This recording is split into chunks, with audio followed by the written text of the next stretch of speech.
amen. babwije ukuri imana yacu irakora, imana yacu irasubiza, nawe itaza n'umuntu imushyira ahandi. babwije ukuri burya kutizera nicyo kibazo, ihangane kwizera burya ni ingwate ikomeye, kwizera kurarema, kwizera ni intwaro yafashije abatwakirije.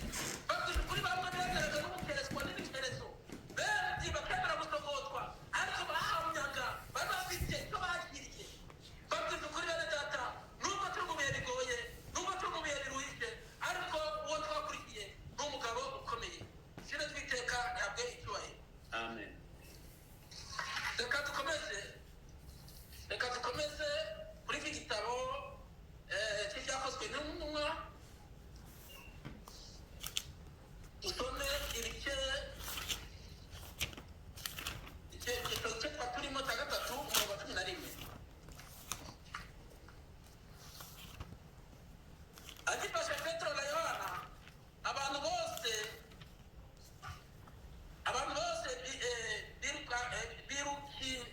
birukankira kuri bo, bateranira ku ibaraza ryitwa rya Salomo.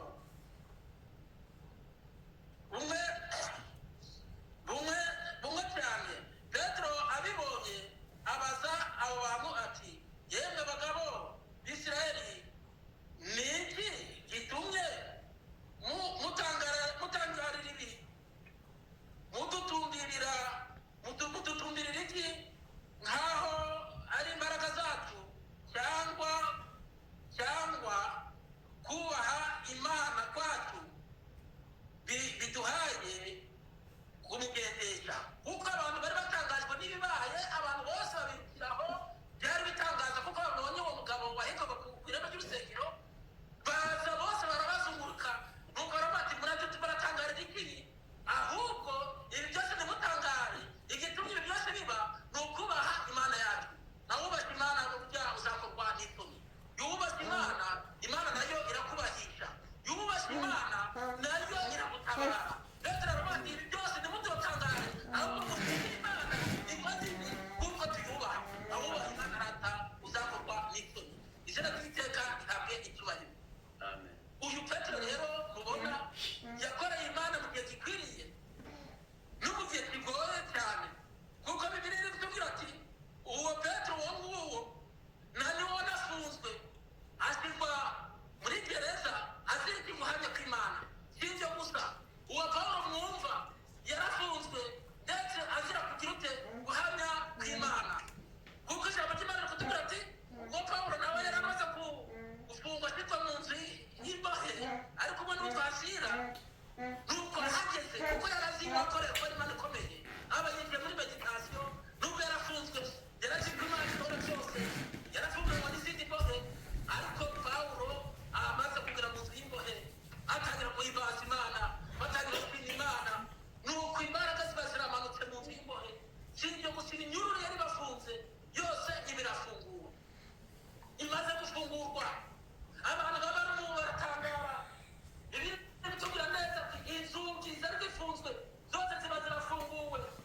baba baratambutse, bamaze gutambuka, ndetse n'abantu babarindaga nabo bose babibonye aho bari gukora bamaze gusinzira bose gusikura, ariko bavuye mu misozi bagiye kubona babona Pawulo na Sila bamaze gufungurwa, bazirangwe bari babifuza kugira ngo umusirikare barindaga bafure ati, noneho biragenda bite kuko nabo badufunze bamaze gutoroka.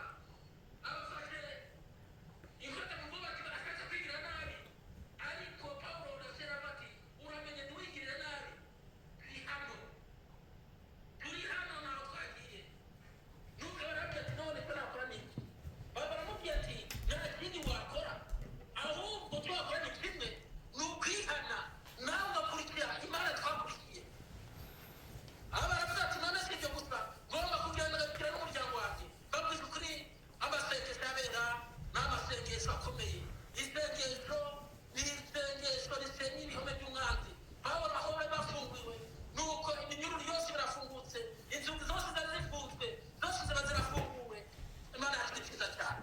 benshi bafunzwa muri gitondo, ndakwingize mwene data mushiki wanjye, icyo usabwa ni kimwe, ni ugutitiriza.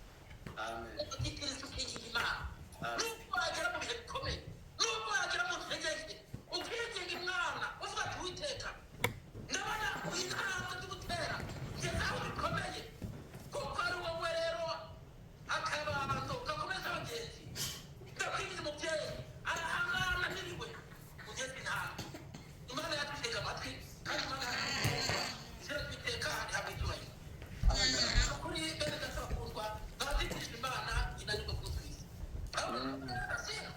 nubwo bafunzwe ndetse bari bafunzwe bazi yuko bari barangiza ibibazo byabo ariko imana yabo imana biratabaye yumva gusenga kwabo yumva gutekereza kwabo niba babavanye mu nzira bakajya kugenda bayimbaza bavuga ati Uwiteka udukorera ibikomeye Uwiteka dukora ibikomeye natwe turishimye amen reka dusozereze muri igitabo cya Zaburi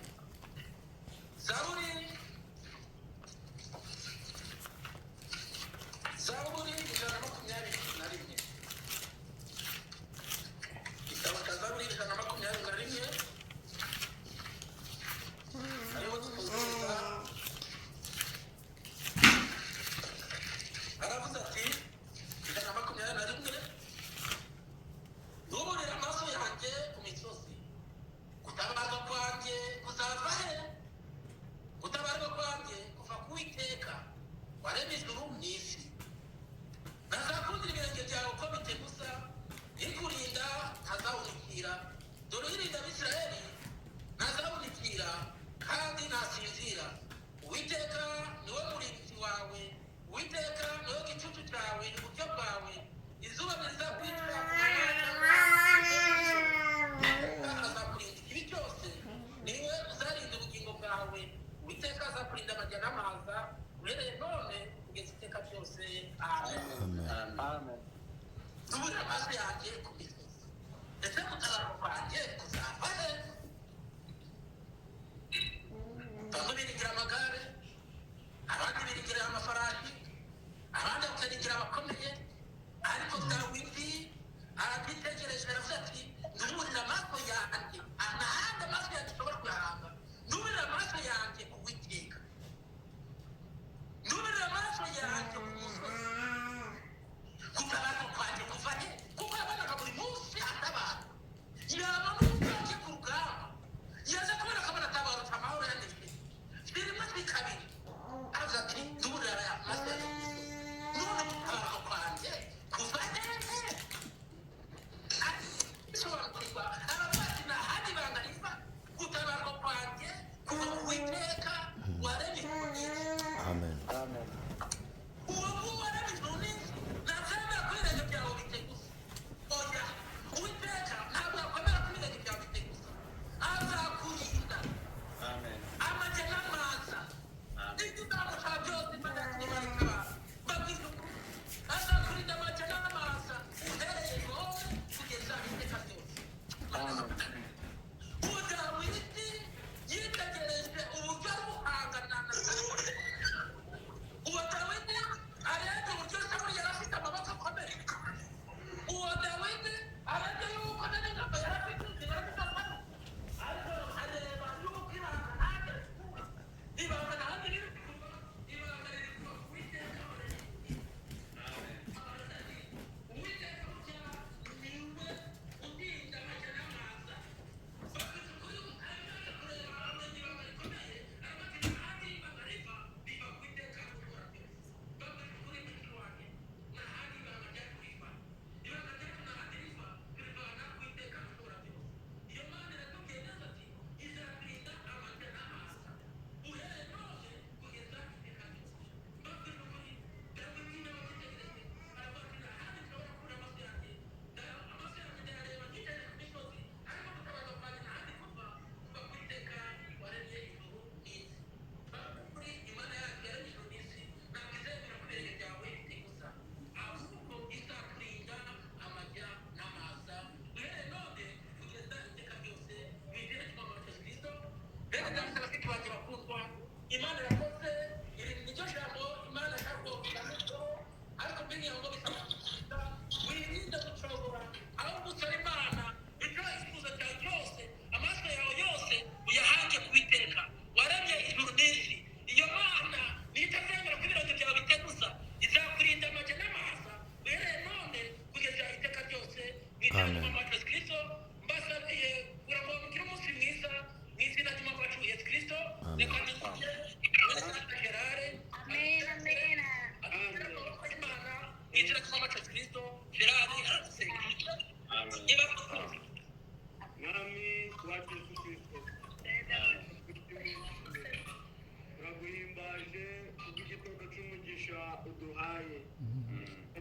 wawe mu izina rya Yesu Kristo. Batu bawe data dukomeye amashyi menshi Amen. ubutabazi bwawe udutabara amanyana nijoro ukaba uduha ibyo kurya bya mu gitondo uhabwa icubahiro. Uhereza umugisha umugaragu wabakoresheje, uhereza umugisha bene data na bashiki bacu bateranye. Ikiruta byose natwe duhereze gutegereza twihanganye tuzi ko dufite umutabazi wacu Yesu Kristo. Amen. Duhanga amaso niwe utubera amaso uko bukeye n'uko bwije. Bashiki bacu na bene data ubaha umugisha. Uwaba afite ikibazo umubere igisubizo, uwaba arwaye umukize.